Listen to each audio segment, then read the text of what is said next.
Hi there, my name is Israel and welcome to REFF English Tips. The aim of our videos is to help advanced and intermediate English learners to improve their English. And we hope you enjoy today's video.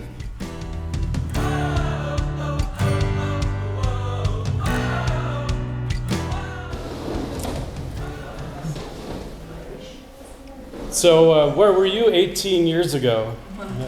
That's Kelly and me 18 years ago in 2003 on our Irish adventure.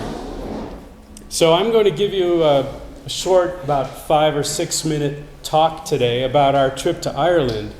And I want you to pay attention because afterward we're going to do a group quiz, a test of your listening comprehension. Did you hear the details of the story?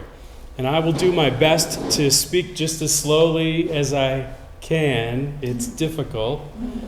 And just remember this when you're speaking to your gringo friends who are learning Spanish, that speaking slowly is so appreciated. So the roads in Ireland are quite narrow, and they're divided down the middle by what I like to call the Line of Optimism. Because whoever painted that darned line had to be pretty optimistic to imagine that two vehicles could pass each other in a space that's about as wide as the average bedroom. I think it was the 5th day of our trip to Ireland, and I was already getting pretty used to driving on the left side of the road. I was even pretty comfortable driving from the passenger seat. We were somewhere in County Kilkenny when from out of nowhere came a tour bus like this one, and it was headed right in our direction. Immediately, I suspected the bus driver must have been in the bus's bathroom, or maybe he went out for a Guinness, Ireland's most famous beer, because that bus was dangerously straddling the Line of Optimism. I wondered if we might become a story on the Irish evening news. One more. There we go. I calculated in my mind what the rental car company would charge for scratches to the paint on the left side of the car, and then I took advantage of the very generous 20 centimeters of shoulder given by the Irish road designers. And then our car kissed the hedgerow. Now, a hedgerow is a weed-covered row of dirt that's about 2 meters tall, and it runs alongside the road. It ensures that your destiny lies with the oncoming bus. It also makes it impossible to pull over to take a pee. Anyway, the bus passed. At least I think it passed because, well, my eyes were closed. And while I don't remember what it was like to be born, the fit between our two vehicles on that Irish road was a lot like passing through the birth canal. Now I know why they drink all that Guinness in Ireland. It's to get numb for the drive home. Anyway, aside from our adventures in driving, our trip to Ireland was absolutely fabulous. We were prepared for, maybe some level of anti-American sentiment, but there was nothing but kindness shown to us by the natives of Ireland. We were ready for rain every day, but we actually got plenty of sunshine. We expected food that might have been just okay, but honestly, we didn't have a single bad meal. We loved Ireland. It was amazing. And we learned to hold our judgments about other countries until we actually visit. The first part of our trip was on the beautiful Dingle Peninsula, a rural and mostly Gaelic area. The scenic drive around the peninsula was absolutely breathtaking.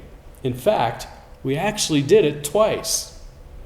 There were tall cliffs and bright white clouds and hills of green with a grid of rock walls. We were impressed with the many buildings that were built simply with stacked rocks. No wood, no mortar, even the roofs were just stacked rocks. Incredible. For the next part of our trip, we moved on to Kinsale. But on the way, we took a detour to kiss the Blarney Stone.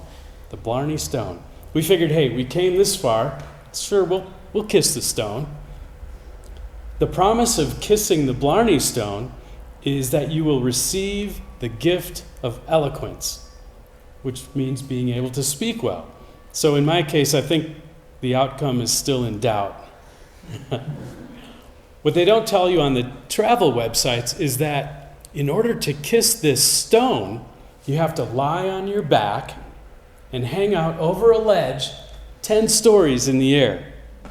I kissed the stone and then I puked on my shoes.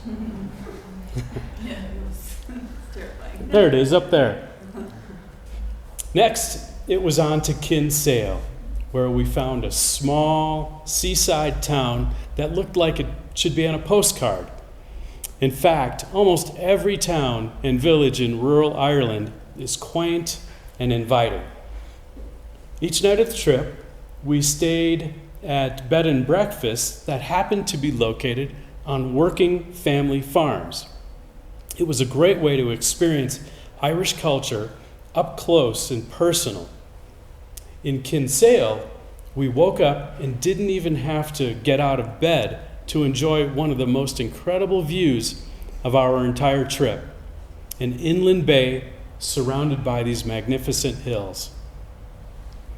Aside from being famous for its 40 shades of green, Ireland is renowned for its castles. One county in the west side of Ireland has 900 castles. Most of the castles were built to protect families from bad people who wanted to do bad things. Others were built as monasteries by early Christian missionaries, including the very famous and celebrated St. Patrick. The Rock of Cashel was perhaps the most impressive building we saw. It is this imposing masonry structure, and it sits on this majestic hill towering above the Irish plain. If only those walls could talk. The castle that had the most interesting story, though, was Kilkenny Castle. It is one of the few that has actually been renovated. It sits right in the midst of this very busy town of Kilkenny, but it's in a world all its own. As I stepped off the busy city street and through the castle portal, I was immediately impressed with the courtyard of trees and flora. It just stretched as far as the eye could see. The sound of passing cars outside was a harsh contrast to the awesome beauty and the vista inside this castle garden.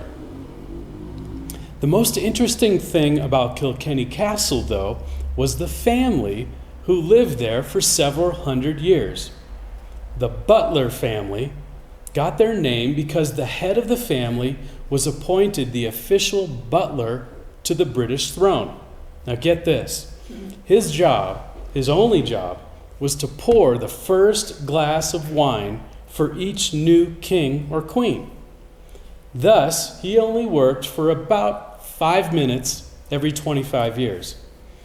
In return for his laziness, the butler was rewarded with a 10% share of all the wine sold in Great Britain. Not a bad job, huh? I'm not sure what ended the Butler family's good fortune in Ireland, but I couldn't help but think it might have been a tour bus crossing the Line of Optimism on a rural Kilkenny road.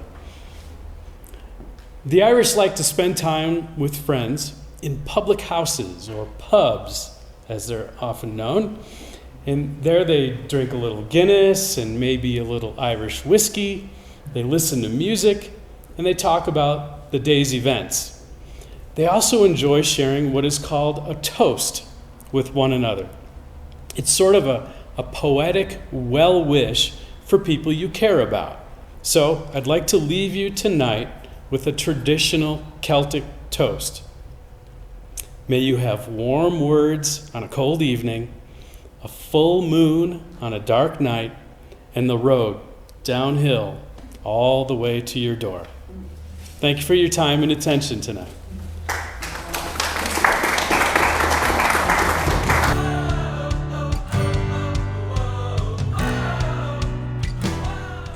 Hey guys, thank you for watching this video. If you enjoyed this video, don't forget to like or subscribe to our YouTube channel where you can find more information about REFF. Also, if you live in Loja Ecuador like us, you can join our Facebook group where you can find more information about our free English conversation plan. We hope to see you there.